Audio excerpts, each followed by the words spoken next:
All right, welcome back, everyone. Today we're gonna be looking at something a little different. Oh, Yeah, we're going beyond the headlines of Max Verstappen, in his almost guaranteed fourth consecutive F1 championship. yeah. We're gonna be doing a deep dive into the inner workings of Red Bull Racing, Nice. using some excerpts from this Texto Pagado article. You might think a team on the verge of such a dominant feat Yeah. is, is invincible, but Right. the reality is far more interesting. I agree. I think, while this upcoming championship is absolutely a testament to Verstappen's incredible talent, Right. it might actually be masking some pretty serious issues within the team. So you're saying there are cracks in Red Bull's seemingly impenetrable armor. Exactly. Yeah. While Verstappen has consistently outscored everyone since the Miami Grand Prix, which was round 6, Yeah. his performance hasn't been as dominant as we're used to seeing. In fact, since the summer break, both Lando Norris and Charles Leclerc have managed to outscore him. Wow, that's pretty surprising considering he's on track to win the championship. I mean, what's causing this dip in performance? Is it the car, or is it something else going on? Well, the data suggests that Red Bull's car, the RB19, hasn't been the performance beast we've come to expect. Mhm. I mean, think about this. Verstappen has actually spent more time this season without the fastest car than with it. Hmm. And this raises questions about whether Red Bull truly understands the reasons behind their performance decline. That's a really interesting point. The article mentions that the team seems to be struggling to pinpoint the exact causes of their dip in form. Yeah. They've even pointed fingers at things like, competitors using clever tire strategies and flexible wing designs. Yeah. Almost like they're looking for external factors to blame. It does seem that way, doesn't it? There's definitely a sense of us against the world within Red Bull. They seem to feel that their rivals are gaining an unfair advantage, which is fueled by incidents like the recent controversy surrounding their own ride height adjustment device, which is a component that helps control the car's ground clearance for aerodynamic purposes. So I'm curious about this us against the world mentality. Do you think it stems from a specific event, or is it something that's been ingrained in the team's culture for a while now? It's likely a combination of factors, I would say. Red Bull has always been a fiercely competitive team, Right. but their recent experiences, such as the budget cap controversy, may have intensified the siege mentality. The article also points out that Red Bull has been hit with, a string of high-profile departures this year. Oh, yeah. Adrian Newey, Jonathan Wheatley, Will Courtney. Big names. I mean, these are big names. Absolutely. Losing key personnel, especially someone like Adrian Newey, Right. whose genius has been so instrumental in Red Bull's success, is a massive blow. Newey's reduced role in the RB19's design and his absence in troubleshooting this season's performance issues is particularly concerning. Right. And these departures raise serious questions about Red Bull's ability to maintain their dominance in the long run. Yeah, and let's not forget about the internal tensions we saw bubbling to the surface early this year. Yeah. Verstappen even hinted at a potential exit if certain changes weren't made. Yeah, for sure. Could these internal power struggles be contributing to Red Bull's current predicament? It's certainly possible. While the rumors of Verstappen jumping ship to Mercedes have died down for now, Yeah. they highlighted the importance of keeping their star driver happy and motivated. Right. Imagine if the team implodes from within just as their rivals are catching up. Speaking of Verstappen, he's undoubtedly been carrying the team for much of this season. Absolutely. But can he compensate for an underperforming car indefinitely? That's the question, isn't it? Verstappen is an exceptional talent, but even he has limits. Right. If Red Bull can't provide him with a championship-winning car in 2025, we might see his patience wear thin, Yeah. especially with other top teams vying for his signature. This could lead to further tension and instability within the team. So while Red Bull is celebrating a likely championship win, there are some serious underlying issues that can't be ignored. We've explored the cracks in their performance, the impact of key departures, and the potential for internal strife. But what about their future? What happens if Verstappen decides to leave? That's a question we'll explore in the next part of our deep dive. We'll analyze Red Bull's driver pipeline and assess whether they have a viable successor to Verstappen waiting in the wings. Okay, all right. Stay tuned because things are about to get even more interesting. Picking up where we left off, let's delve a little deeper into what Red Bull's future might look like, especially when considering the Verstappen factor. Yeah, you're right. We can't ignore the elephant in the room. Right. What happens when Verstappen decides to move on? I mean, his contract is up at the end of 2028. Yeah. And with the performance issues this year, there's definitely speculation about his future with the team. Yeah, it's certainly a valid concern. Red Bull has, really built their entire strategy around Verstappen, which is a pretty risky move in such a dynamic sport. The question is, do they have a plan for a post-Verstappen era? Well, let's look at their current driver lineup. Yeah. Sergio Perez, he hasn't quite lived up to expectations as Verstappen's teammate. And his contract is also up at the end of 2024. So what about their young driver program? Any potential successors there? Well, their junior driver program, which has produced talents like, Sebastian Vettel and Daniel Ricciardo in the past, seems to be lacking a clear front runner at the moment. Yeah. Liam Lawson and Franco Colapinto have shown potential, but neither have that standout star quality that Verstappen possesses. But isn't it possible that Red Bull is intentionally downplaying their young drivers' abilities, to avoid putting too much pressure on them? Maybe they have a secret weapon they're grooming behind the scenes. That's an interesting thought. While it's possible, I think Red Bull's concerns about their driver pipeline are genuine. Remember those comments from Helmut Marko earlier this year? Yeah. Or he admitted they don't have anyone ready to replace Verstappen? Right. I mean, that speaks volumes. Okay, so let's say Verstappen does decide to leave. What are Red Bull's options then? Could they poach a top driver from another team? Yeah.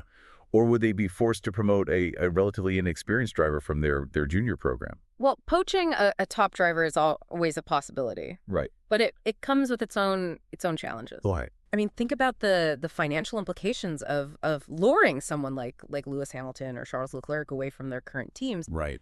It would be a massive investment, and there's no guarantee of success. Right. And promoting a junior driver just seems like a gamble, considering none of them are proven race winners at the F1 level. Yeah. It feels like Red Bull's in a bit of a catch-22 situation. They are indeed, and this dilemma is further compounded by the fact that other teams are catching up, right. Making the competition even fiercer. Look at McLaren's resurgence this year, Yeah. and the emergence of Aston Martin as a potential title contender. Red Bull can't afford to rest on their laurels. You mentioned Aston Martin, the team Adrian Newey is joining. Do you think his departure will have a significant impact on Red Bull's performance in the coming years? Mm-hmm. And could this even tempt Verstappen to follow him? Well, Newey's departure is undoubtedly a blow to Red Bull. He's a visionary designer, and his absence will be felt. Right. As for Verstappen, it's certainly possible that he might be tempted to join Newey at Aston Martin if they can offer him a competitive car and a chance to build a team around him. He's spoken very highly of Newey in the past, and their relationship is very strong. So it seems like Red Bull is facing challenges both on and off the track. Yeah. Their performance advantage is fading, their star driver's future is uncertain, Yeah. and their driver pipeline is lacking depth. What does all of this mean for their long-term prospects? It's a crucial moment for Red Bull. Yeah. This upcoming championship, while a significant achievement, could mark the end of an era rather than the beginning of a dynasty, Right. They need to address their internal issues, find a suitable replacement for Verstappen, Right. and ensure they have the technical expertise to stay ahead of the game. Otherwise, they risk becoming a cautionary tale of a team that failed to adapt to changing circumstances. Their us against the world mentality, while perhaps motivating in the short term, might also be blinding them to their own vulnerabilities. Like they're so focused on fighting external threats that they're neglecting the cracks forming within their own foundation. That's a great analogy. This season has been a wake-up call for Red Bull. Right. They need to take a long, hard look in the mirror and ask themselves some tough questions. What kind of team do they want to be? Yeah. What is their identity beyond Verstappen? Right. And how can they ensure their continued success in a rapidly evolving sport? These are questions that Red Bull needs to answer, and quickly. The future of this once dominant team hangs in the balance, and their response to these challenges will determine their legacy in Formula One. And for you, our listener, we leave you with this thought-provoking question. Will Red Bull rise to the occasion and reinvent themselves for a new era, or will they fall victim to their own complacency and internal struggles? That's something to ponder as we watch the rest of the season unfold. Yeah. But for now, let's shift gears and delve into a specific aspect of Red Bull's challenges. Their struggle to understand and address their performance decline. Okay, so we've talked about the cracks in Red Bull's facade, the uncertainty surrounding Verstappen, and the lack of a clear successor. But now let's dive into a specific aspect that's really stood out to me. Their struggle to understand and address their performance decline. Yeah, it's almost baffling that a team as technically proficient as Red Bull seems to be, grappling with identifying the root causes of their issues. Yeah, and the article highlights a few instances where they've, kind of pointed fingers at external factors like the rivals' tire strategies or flexible wing designs. Right. But is that the whole story? There's definitely more to it. It's not just about the car itself, but also about how they're developing and adapting it, throughout the season. Right. And remember earlier when we talked about Adrian Newey's reduced role? Yeah. That's a crucial factor.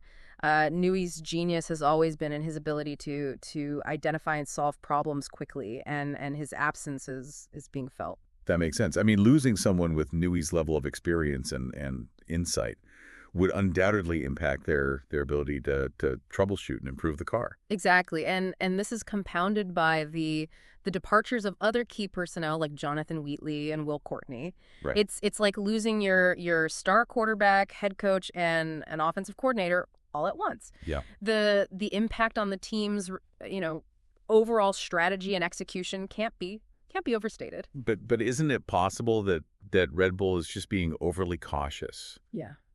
Downplaying their issues to avoid giving their rivals any insights. While that's a possibility, the data suggests otherwise. Okay. Remember how Verstappen has actually been outscored by Norris and Leclerc since the summer break? Right. That's not something you can easily hide or dismiss. Yeah. It points to a genuine performance deficit. So if it's not just, external factors or strategic downplaying, what else could be contributing to Red Bull's struggles? Mm-hmm. Could it be something more fundamental, like a flawed design philosophy or a lack of innovation? That's certainly a question worth considering. Red Bull has enjoyed immense success with their high rake aerodynamic concept, Right. but perhaps the other teams have finally figured out a way to counter it, or maybe the new regulations have shifted the aerodynamic balance in a way that doesn't favor their design. And there's always the possibility that their rivals have simply made bigger strides in development throughout the season. Formula One is a relentless arms race, and even a small lapse in innovation can have significant consequences. Absolutely. The other teams haven't been standing still. Right. McLaren's resurgence is a testament to their aggressive development program, and Aston Martin's progress suggests they're serious about challenging for the championship in the coming year. Right. Red Bull needs to step up their game if they want to maintain their position at the top. This season has been a stark reminder that even the most dominant teams can't afford to rest on their laurels. Yeah. The competition is fierce, and to stay, you need to be constantly evolving and adapting. Right. Otherwise, you risk becoming yesterday's news. Well said. And for you, our listener, we leave you with this final thought. Will this championship be a glorious end to an era for Red Bull, or will it serve as a wake-up call, spurring them to innovate and reinvent themselves for the challenges ahead? Only time will tell, but one thing is for sure, the future of Formula One is wide open, and Red Bull's journey is far from over. Thanks for joining us on this deep dive into the complexities of Red Bull racing. Until next time, keep exploring, keep questioning, and keep the passion for Formula One alive.